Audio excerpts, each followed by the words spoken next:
Allah sebagai tujuan hidupnya, Rasulullah sebagai teladannya. Bismillah. Baik. Ustaz, apakah wanita yang sedang haid atau berhalangan boleh masuk masjid ikut ta'lim atau belajar Al-Quran di masjid, dan apakah boleh memegang mushafnya dan membacanya? Baik. Ada dua persoalan di sini. Persoalan pertama tentang perempuan yang tengah haid masuk ke dalam masjid. Persoalan kedua, seorang perempuan yang tengah haid belajar Al-Quran. Ini dua hal yang terpisah. Baik, mari kita lihat dulu bahwa di masa Nabi SAW, perempuan-perempuan yang tengah dalam keadaan masa haidnya diminta oleh Nabi SAW untuk tidak mendekati masjid. Ya, diminta untuk tidak mendekati masjid. Baik ya. Kenapa? Karena jelas keadaan dirinya belum dalam keadaan suci. Hanya oleh para ulama fikih dilihat apa ini teksnya, ya begitu diikuti. Jadi tidak banyak penafsiran-penafsiran. Sekalipun dalam beberapa hal suka menafsirkan juga gitu kan. Dalam beberapa hal. Baik. Misal saya beri contoh. Ya, Nabi menyampaikan nanti akan banyak datang orang-orang ke Mekah kan, dalam menunaikan haji, ada yang penunggang kuda, ada yang naik unta, ada yang jalan kaki. Dalam konteks seperti ini mereka nggak bisa dengan tekstual. Sebab bagaimana antum misalnya dari Indonesia mau datang ke Saudi sana mau haji pakai kuda susah gitu kan. Mau naik unta, untanya juga transfer dulu dari sana ke sini ya. Baik, mau jalan kaki kapan nyampenya ya? Sampai kiamat kurang 2 hari belum tentu nyampe gitu kan. Baik. Karena itu ditafsirkan, oh ini maksudnya kendaraan yang cepat, kendaraan yang nyaman, bisa lewat jalur udara, ya, bisa lewat jalur laut dan sebagainya. Baik, jadi dalam menafsirkan hadis itu ada dua cara. Ada yang memang teksnya sudah jelas, nggak perlu ditafsirkan. Kalau teksnya sudah jelas, maka tidak perlu kita menafsirkan ulang, sehingga dengan itu bisa berpotensi menyalahi isinya. Ada yang kedua, yang dipahami konteksnya. Jadi yang dimaksud bukan kalimatnya, tapi makna di balik kalimat itu. Yang pertama disebut dengan al-fahmul lafzi, pemahaman kepada teksnya. Yang kedua al-fahmul ma'nawi. Misal, fahmul lafzi itu gampang ya, dalam beberapa hal. Dalam sholat kebanyakan. Dalam sholat itu nggak banyak tafsiran, jelas sekali. Jelas, ya. Kecuali nanti hikmahnya apa. Misal, kalimat takbir kan, diucapkan dengan menggunakan Allahu Akbar. Tangan diangkat, langsung letakkan. Jelas kalimatnya, faqulu Allahu Akbar. Katakan Allahu Akbar. Antum mau tafsirkan apa lagi? Oh, maksud Allahu Akbar itu Asmaul Husna. Boleh menyebut dengan nama selain itu. Itu tafsiran kreatif namanya. Ya, yang bisa merubah isinya. Ya, bisa merubah isinya. Karena itu ketika Anda menemukan kalimat seperti ini, tidak perlu ditafsirkan lagi. Yang kedua maknawi. Maknawi itu yang melihat ini maksudnya di kalimatnya atau di isinya. Kapan Nabi mengucapkan? Kemana arah ucapan ini? Nah, dan umumnya kalimat-kalimat hadis itu, ya sebagian besar menggunakan makna maknawi. Tidak lafzi dia, umumnya. Karena itu antum mesti belajar ilmu balaghah di sini untuk melihat maknanya kemana arahnya. Kalau maknawi seperti apa ditafsirkannya. Nah, sekarang saya beri contoh dulu yang maknawi sebelum masuk ke makna yang tadi, pertanyaan tadi. Misal, antum pernah dengar statement begini, sebaik-baiknya orang yang menunaikan sholat fardu itu di masjid, sedangkan sholat sunnah itu di rumah, gitu kan? Ya, Nabi menyampaikan sallallahu alaihi wasallam, gitu kan? Khair an-nawafil bima makna salat-salat sunnah terbaik itu ma kanat fi buyutikum, adalah yang ditunaikan di rumah-rumah kalian. Malam takunil faraid, ya, sepanjang bukan salat-salat fardu. Nah, kadang berhenti sampai di sini, enggak diteruskan. Ya, wa baiti huna, sedangkan rumahku di sini. Kalau kalimatnya antum baca dengan menggunakan tekstual saja, sebaik-baiknya salat sunnah itu di rumah. Alhamdulillah, kecuali salat fardu, sepanjang bukan salat fardu. Baik, maka Anda akan simpulkan setiap salat sunnah Nabinya di rumah. Jelas ya? Nah, tapi Ibnu Hajar al-Asqalani melihat, ini bukan lafzi, ini maknawi. Ada kalimat dan rumahku di sini, maka dicek. Rumahku di sini, rumah Nabi di mana? Telusuri. Oh, rumah Nabi itu di masjid. Dempet dengan masjid. Berarti diartikan kata beliau, idza kana baituhu qariban minal masjid. Jika rumahnya dekat dengan masjid. Dekat dengan masjid. Sebab rumah Nabi, ada isyarat di situ, qarinah namanya dalam ilmu balaghah. Ada isyarat kalimat itu disandingkan dengan kedekatan rumah Nabi dengan masjid. Dan rumahku di sini. Kalau kalimat itu nggak ada, selesai masalahnya. Ya, berarti semua sholat sunnah bagusnya di rumah. Tapi ketika dilekatkan dengan kalimat tadi, ada isyarat dan rumahku di sini. Maksudnya cek, rumah Anda sama nggak dengan rumah Nabi? Antara jaraknya ke masjid. Kalau rumah Anda misalnya, mohon maaf, ya dekat dengan masjid, maka yang terbaik tunaikan di rumah. Supaya tempat sujudnya lebih banyak. Tapi kalau rumah Anda jauh dari masjid, jangan maksa. Saya mau kajian subuh di sini misalnya kan, Masya Allah.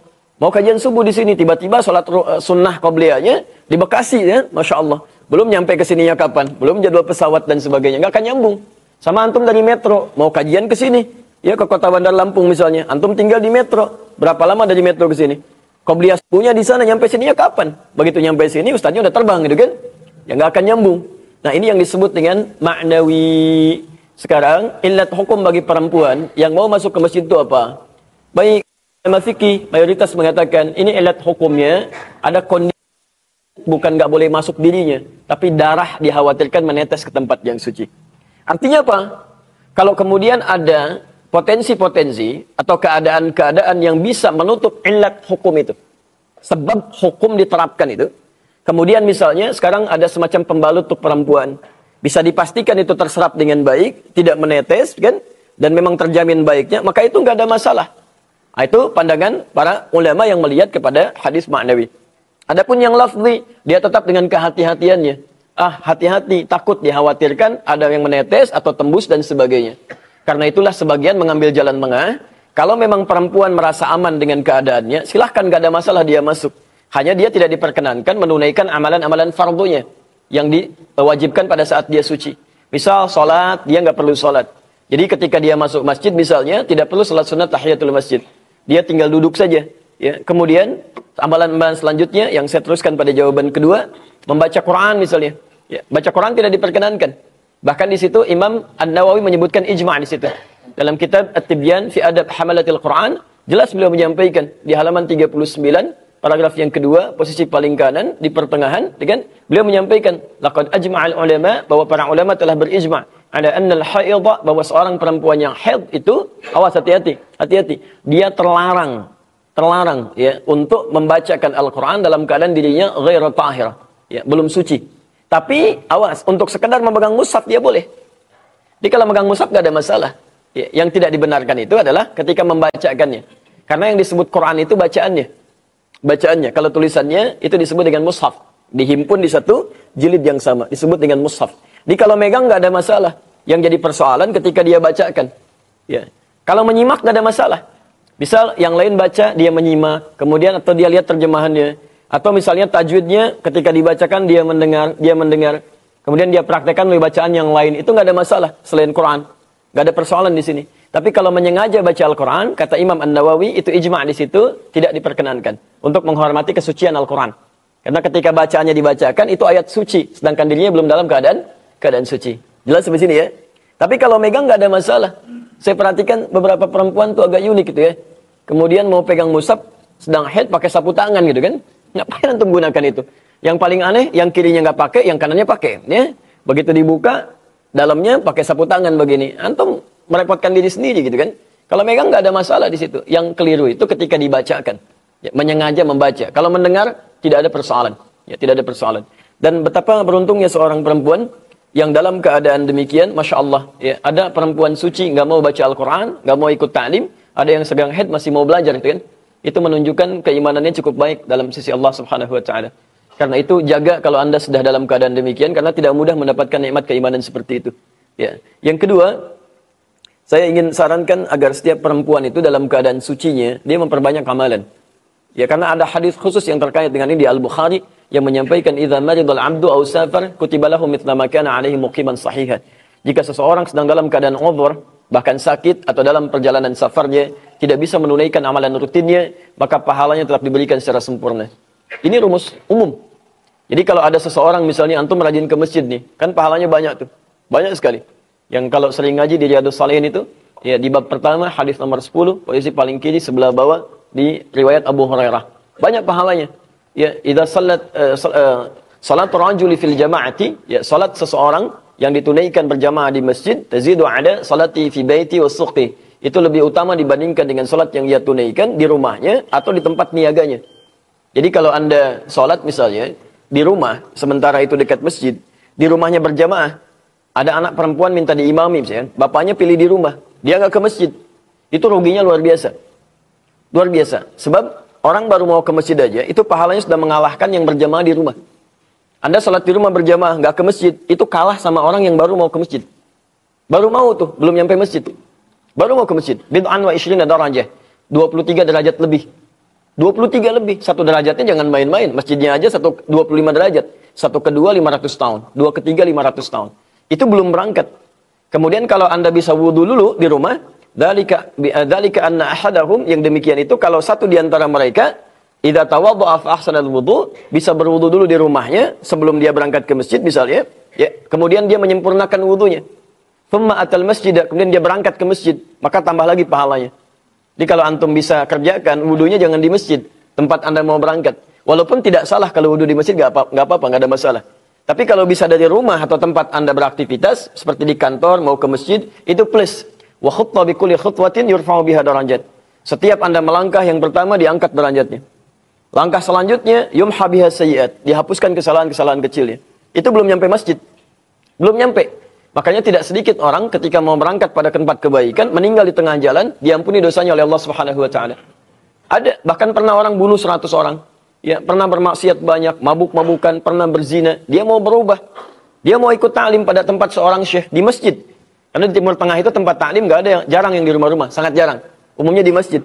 Begitu dia mau berangkat, ya, kemudian dia bertobat kepada Allah, ya, di jalan dia berangkat, di pertengahan dia meninggal. Ya, belum nyampe ke sana sampai turun ayat di sini mengisahkan di zaman Nabi Muhammad SAW. Ya, dakhalal jannah, masuk surga dia. Ya, Quran surah ke-4 An-Nisa ayat 100, posisi paling kiri sebelah bawah. Wa may yakhruj min baitihi muhajiran ila Allah wa rasuli thumma yudrikul maut faqad waqa'a ajruhu 'ala Allah. Dan siapa, Masya Allah, yang dia berusaha untuk berubah karena Allah dan Rasulnya, dia baru keluar berangkat, belum sampai ke tujuan. Maut datang lebih cepat dari apa yang dia duga. Kemudian dia wafat misalnya. Faqad waqa'a ajruhu 'ala Allah. Pahalanya dituliskan oleh Allah Subhanahu wa taala sempurna. Sempurna, ya. Maka teman-teman sekalian, Anda bisa bayangkan kalau ada seseorang baru di jalan saja pahala dapat. Masuk masjid, wa idza dakhala al-masjid, apabila telah masuk ke dalam masjid, ini yang paling menarik. Ini yang paling menarik. Kutibat 'alaihi ma kana fis shalah. Kutibat 'alaihi ma kana fis shalah. Maka dituliskan pahala salatnya sempurna, padahal belum salat. Dituliskan sampai dia masuk, sampai ketika dia mengatakan Allahumma aftah li abwaaba rahmatik, ya Allah, mohon bukakan pintu-pintu rahmatmu. Wal malaikatu yaqulun, para malaikat langsung berkata, Allahumma arhamhu, ya Allah mohon rahmati orang ini. Allahumma ighfir lahu, ya Allah ampuni dosanya. Allahumma tub alaihi, ya Allah mohon terima taubatnya. Sampai dia salat, sampai dia ibadah di situ. Sepanjang malam yu'dhi au yuhdits. Sepanjang dia tidak merusak amalnya dengan perbuatan tercela atau sengaja membatalkan wudunya. Semua diberikan. Nah sekarang ada pria misalnya yang biasa ke masjid, qadarullah sakit. Ya, kakinya sakit. Gak bisa dipaksa ke masjid. Idza maridal abdu, berlaku hadis ini. Ketika dia nggak bisa ke masjid, Masya Allah, dia sholat di rumahnya pun pahala semua itu karena sebelumnya sering ke masjid, konsisten ke masjid. Dan Masya Allah, walaupun dia sholat di rumahnya, pahalanya dituliskan serupa dengan ke masjid. Apalagi perempuan yang dalam sucinya, dia sering menghafal Quran, dia baca Quran, dia tingkatkan amalan sunnah, dia rajin ikut ta'lim. Begitu dalam keadaan tidak sucinya, pahala-pahala itu dituliskan sekalipun dia tidak mengerjakannya. Jadi rugi kalau perempuan-perempuan dalam keadaan haidnya misalnya, maaf, ya walaupun dia mengerjakan amalan-amalan biasa, tapi saat sucinya tidak meninggalkan amalan-amalan sunnah, maka yang seperti ini banyak pahalanya. Tapi sangat rugi kalau perempuan dalam keadaan sucinya, maaf, ya tidak pernah meningkatkan amalan. Itu saat-saat masa haidnya, dia kehilangan banyak pahala. Dan masa-masa itu kan terbatas. Kalau sudah monopause, sudah segalanya kembali lagi ke seperti biasa. Ya, jadi manfaatkan dengan baik dan semoga Allah memuliakan Anda. Ya. Nah, yang jalan tengah kedua, kalau dia merasa khawatir tadi kayak tembus dan sebagainya, dia bisa ambil area luar. Tidak harus masuk ke dalam, gitu kan? Dia ambil area luar, kan? Yang kemudian dia bisa menyimak dengan baik dan seterusnya. Dan semoga Allah Subhanahu wa taala memberikan pahala yang lebih.